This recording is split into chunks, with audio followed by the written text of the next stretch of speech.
Hello, everybody. This is Jack Stedman Rants.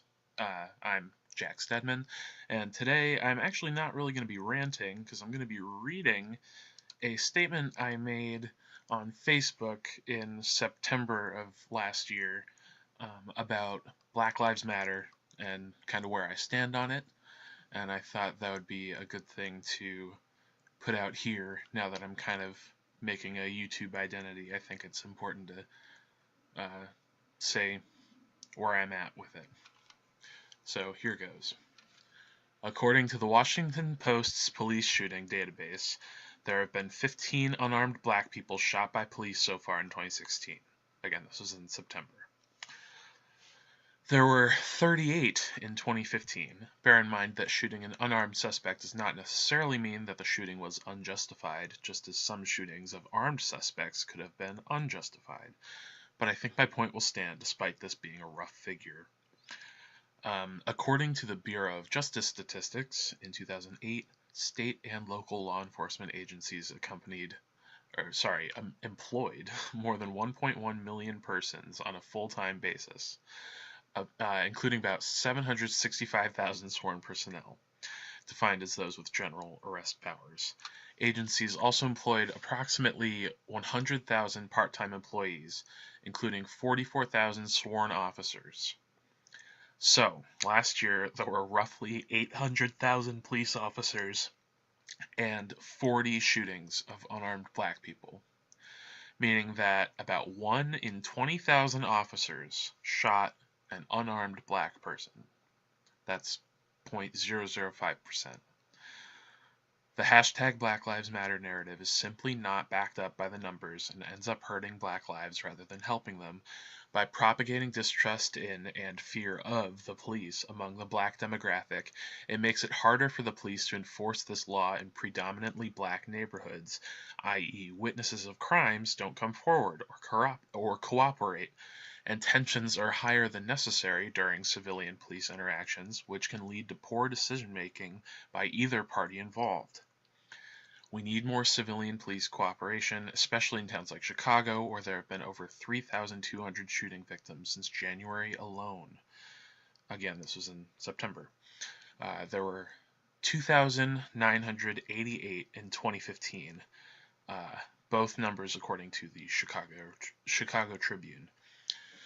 The hashtag Black Lives Matter narrative. Of course, I would choke on saying that. The hashtag Black Lives Matter narrative only serves to strain the public's relationship with law enforcement, which makes it easier for violence, particularly gang violence, to manifest in cities like Chicago, which leads to a greater loss of black lives. More black men have died in Chicago this year that have been gunned down by the police in the entire country. This blind fury every time another police shooting video goes viral and is shown on every news network needs to stop. These are clearly isolated incidents. They are certainly tragic and can be infuriating, but no one incident is proof of an oppressive system. Our focus should be on making sure that we have all of the facts and that the shooting officer is charged with the crime if applicable. So that was my statement on Black Lives Matter. I stand by it, and I still feel mostly the same. Yeah, and I don't like their blocking roads or protesting in the libraries is just egregious and doesn't win them any friends. Not to mention, all the F white people type stuff. It's kind of obnoxious. And what spurred this on, by the way, was today I was at the dress rehearsal for a dance show that I worked on. I do theater stuff. I designed the lights for one of the dance pieces in this show. A different dance piece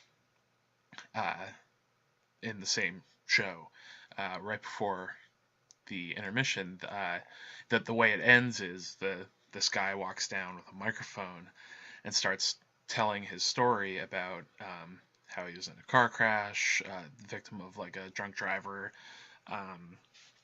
and he was in a coma for a while, and it was very heartfelt, and you feel for him, and It felt, I mean, not to pick on somebody who was in such a rough car crash and like was in a coma for weeks, but I thought it was a dance show, and his piece also had all this spoken word stuff going on. But whatever. That's cool. You can push the boundaries of art and stuff, but I just thought it was going to be a dance show. Anyway, so he talks about um, how how he sees everything through the lens of having almost died and been through this big traumatic event, and then right from there jumps over to privilege and how he's like white guy and his white family with all their privilege was able to go cross state because he was traveling um, interstate at the time, to uh, go find him, like meet him at the hospital or whatever, and pay bills and all that. So he was saying how his white privilege helped his family save him, and um, he did the Asasha Shakur chant, the "We must love each other and support one another" thing. That happened. I was in a room while that chant happened, and I I think I was the only one speaking, or sorry, I think I was the only one not doing it. Um, but I mean, I can't be sure. Obviously, maybe there were uh, some other knuckleheads like me in the audience. But anyway, it was kind of surreal to see that still happening. Anyway, there you go. There's my take on Black Lives Matter. I think it's bad. Have a good one. Bye.